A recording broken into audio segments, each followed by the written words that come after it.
बारामती शहरात सर्वसामान्य नागरिकांना बांधकाम परवानगी मंजूर करण्यासाठी अनेक अडचणींना तोंड द्यावे लागते।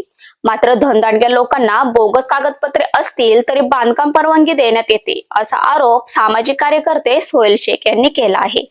बारामती शहरातील 266 सिटी सर्वे क्रमांकामध्ये होणाऱ्या बांधकाम परवानगीसाठी नामांकित डॉक्टर दिलीप लोंढे यांचा मुलगा निखिल लोंढे यांनी बांधकाम परवानगी मिळवण्यासाठी बोगस मोजणी नकाशे तयार करून भूमी अभिलेख उपाध्यक्ष यांचा बनावट शिक्का वापरण्यात आल्याचा आरोप सोहेल शेख यांनी केला आहे।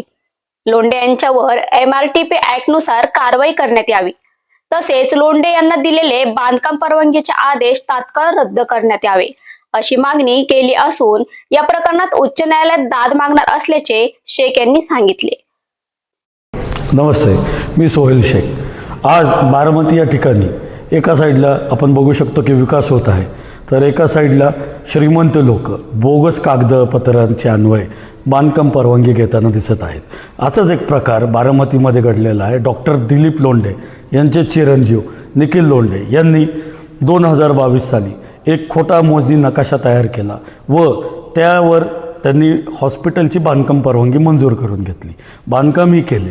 आमच्या लक्षात आल्यास आम्ही ती तक्रार दिली। तक्रार दिल्यानंतर माननीय मुख्याधिकारी भुसेसाहेब यांनी सदर प्रकरणाची चौकशी केली। सदर प्रकरणात हे निष्पन्न झाले की भूमी अभिलेखनी स्पष्ट सांगितले की अशा प्रकारे कुठलाही नकाशा आमच्याकडे नाही व हे स्पष्ट दिसून आले की निखिल लोंढे यांनी बोगस नकाशान्वये ती परवानगी घेतली। आमचा मुद्दा एवढाच आहे, मूळ नकाशावरती जी परवानगी दिलेली ती मुख्याधिकारी साहेबांनी रद्द करायला हवी होती। त्यांनी ह्या आदेशात, आज मला मिळालेल्या आदेशात त्यांनी असं लिहिलं आहे की आमचं जे काय आहे ते मान्य आहे, पार्शली मान्य केलेलं आहे व भूमी अभिलेखला त्यांनी आदेश दिलेले आहेत की सदर इसमांवरती कारवाई करावी, ज्यांनी खोटे शिक्के सह्या वापरून हे प्रकरण केले। पण आमचं एवढंच म्हणणं आहे की मुख्याधिकारी साहेबांनी गरिबांना वेगळं नाही देतात आणि श्रीमंताला वेगळं नाही देतात। यात आपण बघू शकतो की त्यांनी रिवाईजचा एक मुद्दा त्यात टाकलेला आहे। ह्याचा अर्थ असा का की त्यांनी श्रीमंतासाठी पळवाट ठेवलेली आहे।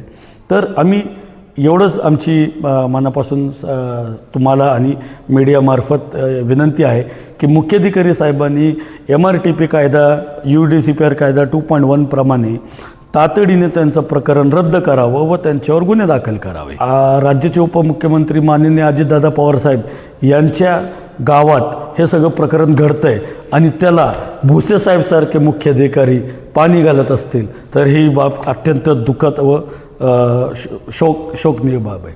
हां, मुख्याधिकारीवरती दबाव मला सांगता येणार नाही, पण मुख्याधिकारी दोन्ही डगळावर हातपाय ठेवून चाललेले आहेत। कारण एका ठिकाणी ते मान्य करतात की हां, बोगस कागदपत्र दिलेले, त्याच्यावरती कारवाई, त्याच्यावरती परमिशन दिली गेलेली आहे आणि एका साईडला ते रिवाईजसाठी पण त्यांना पळवाट काढून देत आहेत।